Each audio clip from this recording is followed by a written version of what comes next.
Clients get anxious. They're like, what am I getting for this deposit I paid? What are you doing? Many clients, after they hire you, they may forget what they hired you for, what your company is. Most people go straight for the kill at the trade show. They're like, hey, want to buy something today? And everyone's like, no, bro, I don't want to buy anything today. I'm scared. Goodbye. Most landscape companies invest thousands of dollars into marketing to generate leads, and then they don't follow up. Not because they don't care, but because they're busy, because it's spring, because there's always something. But here's the thing, the company that follows up wins the sale every single time. Today, I pulled the best clips from a live webinar I ran on email marketing for landscape companies. You're going to hear real numbers from real landscape business owners, and one story in particular from a guy who admitted his first email campaign was, quote, half-assed, and it still generated over $350,000 in new business. The takeaway isn't complicated. Done beats perfect. And I'm going to show you how to get your email done.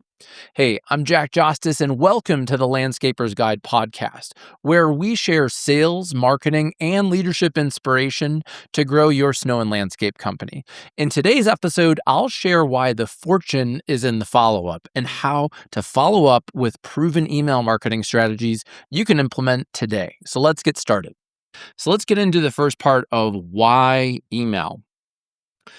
The main reason is that most landscape companies don't follow up. Many of you invest thousands, tens of thousands over your career, hundreds of thousands of dollars into marketing and advertising to generate leads. And I can tell you both from personal experience and also from having managed and worked with hundreds of clients, most landscape companies don't follow up. I also want to empathize with you. I know how busy you are, and it's springtime. I appreciate you being here on a Thursday during springtime. But because most landscape companies don't follow up, email can be this magical tool that helps you follow up with very little effort. That's the best reason I love email is we can send one email to hundreds, if not thousands of people with the click of a few buttons. And it's so inexpensive compared to any other marketing, print, social media, all the other things. Email is so inexpensive for what you get. You get a high ROI. Now, a lot of people already know they should be doing email marketing. The problem isn't the idea, it's the message. Here's what happened when one of our clients in New Jersey changed their message. In the results triangle, I'd really say that was partly an adjustment to the message. The market didn't change. It was the same list of people.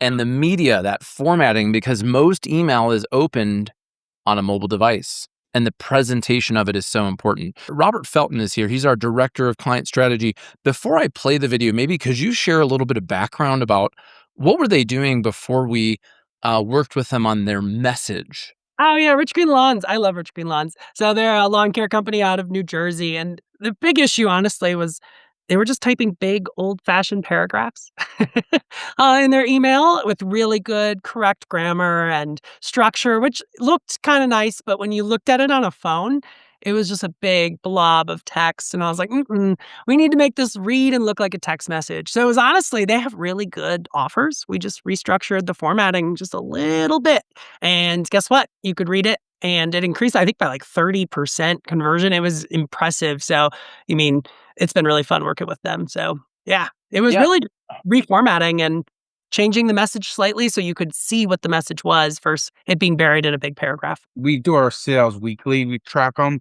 So, the same week last year compared to last week when the email went out, the sales were up 274%.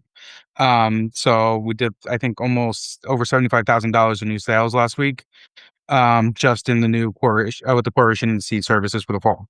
When we wrote the emails before, it was just too industry based and not enough consumer based, I feel. And he just, for lack of better words, dumbed it down and just made it easy to read. So it was much appreciated.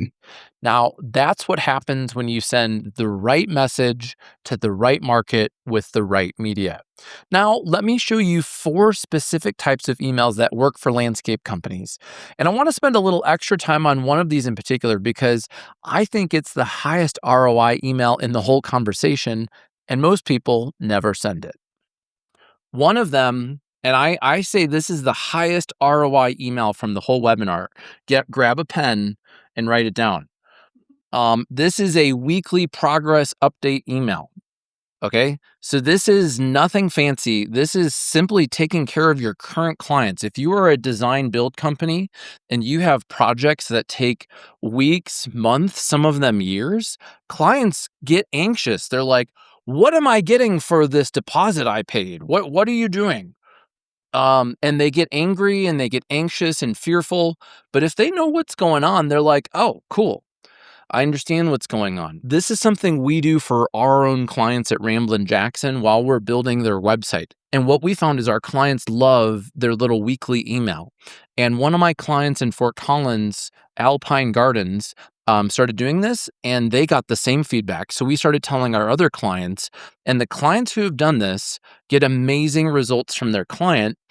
And when your client feels good about it, they're going to be more likely to write a Google review for you, which is so important, or to refer you to a friend, or to hire you again for their front yard or side yard or second property or whatever it is. So if you're communicating, hey, we're working on this, and what we need from you is whatever they need to do with the permit or a material selection or something, if they're holding it up and now their timeline is weeks off, you might need to say, hey, I understand, and as a reminder, we've been requesting this from you for about 6 weeks, and you have your emails.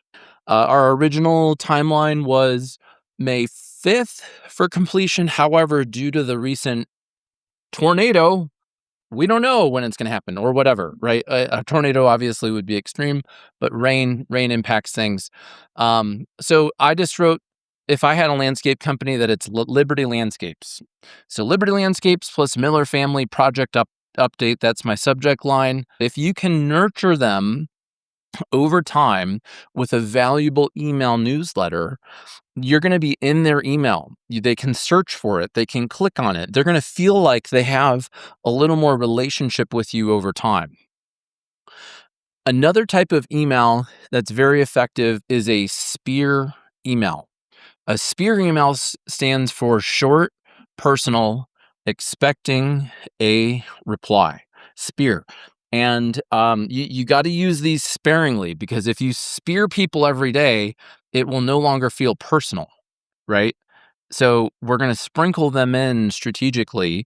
And here's an example. Subject line, Laura, lighting installation. Laura, would you like to get on our calendar this month for lighting installation? Jack. It's almost like a text message.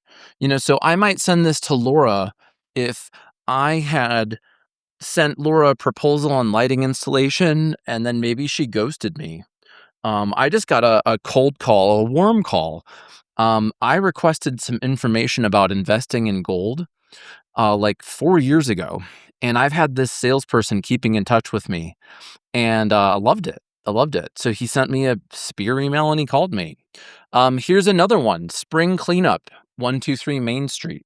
So I'd literally put the client's email or their address in the subject line.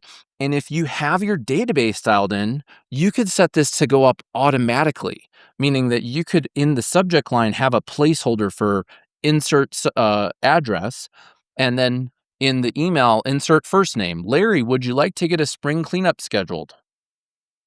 Amazing. I bet if somebody sent me that right now, I'd be like, "Oh crap. I forgot that it's spring, and yes, I would buy that," right? So you can see how powerful this is. Um, Here's another one. Maybe I'm selling a patio project and I know Carl is interested. I call this one the capacity email. Carl, I'm planning my capacity for August. Does it make sense for us to revisit your patio project? Bartholomew. I thought that would be a fun name example for this. But you get the idea. So if you've had somebody and you've talked to them and maybe they've fallen off the radar, this is a really powerful follow-up email. And later, Robert and I are going to talk about gold mining. And I want you to remember that you now have this tool, the spear email, in your quiver. So another one is Goodwill emails. And the concept here is that we're going to help first and sell second. So a Goodwill email, here's an example. Potentially, let's say that there's a weather event coming. There's a freeze this weekend, subject line, bring your potted plants into your garage. That's helpful. Maybe somebody didn't think about that. And then here's the email. A quick heads up from Liberty Landscapes. Temperatures are dropping this weekend and a hard freeze is expected. If you have potted plants outside, bring them in before Friday night. And as always, if you need help with anything at the property, just reply to this email. Right? P.S. We can help you with this and other yard cleanup needs. Just reply to get on our schedule. Again, you all know so many little tips about gardening, plant maintenance, sprinkler blowouts, weather events, and maybe there's a new pest, a new fungus that's happening. Whatever's happening, you all know what's happening. And when you send out emails like this, what it feels like for your client is like, all right, this is my guy or my gal. This is this is the person who is on top of what's happening, and I feel like they've helped me. So when I'm ready to buy, you've built up that goodwill with them. That's why I call that the goodwill email. Now, here's the part I really want you to hear, because sometimes the best evidence isn't a strategy or a framework. It's just hearing from someone who was in the same spot you're in. This is Jeff Adam. He's been in the landscape business for over 3 decades, built on repeat business and referrals. And he almost didn't do any of this. Hey, Jeff. So if you could introduce yourself, so just tell us, where are you and what company do you work with and Sure. where? My name's Jeff Adam. Been around for, I'm 64, 63, so that tells you how long I've been around. So we have not, we don't do outbound, have not done outbound marketing. Our business is all repeat and referral. So we've been very, very blessed. It's been around for 3 decades. So the change that happened last year was brought on one of my 6 kids, who is 33, 34, and he was like, "Dad, you need to be doing some outbound marketing." So, kind of begrudgingly, because of my age, I agreed to do it, and we kind of, it really was a very, very, I would describe it not as unprofessional, that's not the word, but just kind of a little bit half-assed, quite frankly. That immediately had massive results. So it was not about making it perfect. It was about just doing it. So the first one that went out in February of 2025, and we just took, I don't know, we probably had about 1,200 in our existing customer base who were not customers. That within a matter of weeks resulted in a $350,000 annual account. Actually more like another $300,000 of business, of which about 100 was signed within 4 weeks of that email going out. And just in the past month, so in February 2026, we took 333 emails that came from contact forms, so contact us kind of forms, where we had done our normal follow-up and nothing had happened, and just kind of broke it down to 3 versions, used AI to kind of generate some messages that we thought were important relative to the type of customers. They were all businesses. These are all commercial, actually. And that resulted in immediate sales, 3 within the first week that closed. And we still have all sorts of, I've moved them from a B to an A1, and they're getting personally called by some of my sales folks. Awesome, Jeff. Well, thanks for sharing. I love how you shared your hesitation about it. We hear that a lot. People say, "Hey, I'm in a relationship business. I've got repeat business." And what I tell people is, look, email, digital, it's just part of the relationship. And in many ways, I believe it enhances the relationship. Some of these people may have had a great experience with you, especially considering how long you said the company's been around. They may have forgotten. Oh, and they're probably like, "Oh, great, Jeff has contacted us. I've been meaning to contact Jeff. I got a new phone. I lost his phone number, whatever." So I love that story. And we've had similar results. One of our clients does high-end residential out in New Jersey, and I don't know, he was working with this guy on this like weird AI bot thing for a while. He's like, "Oh, I'm not going to do that. I'm not going to do email." I'm like, "Let's just do it. Let's try it. Let's see what happens." And first email campaign, he sold 2 huge projects north of 70 grand from leads that were just in the database, right? So I think what happens for people is they get busy, they move, or maybe they don't move, but stuff happens and it gets in the way of them hiring you. And then an email comes and they're like, "Oh yeah, we've been meaning to hire the landscaper for a long time." So I also love that you said that you just did it and it wasn't perfect. That was one of my points today, was like getting it done is the most important thing. And many people way overanalyze this. They try to over perfect it, and then they miss spring. So guys, what are you going to do like next week is really the question. Are you going to get an email out, or how long are you going to wait to like make it perfect? It's springtime. It's time to sell. Here's what I want you to take away from this. The fortune is in the follow-up. Email is not dead, and done beats perfect every single time. You don't need a complicated platform or a perfectly organized list. You need to start with what you have, whether that's your QuickBooks, your website contact form, your personal sent folder in your email, or something. Send something this week. Now, if you're a current Ramblin' Jackson client and you're thinking, "I didn't even know you guys did this email stuff," reach out to your landscape marketing guide or book a call directly with our Director of Client Strategy, Robert Felton. He'll get you moving.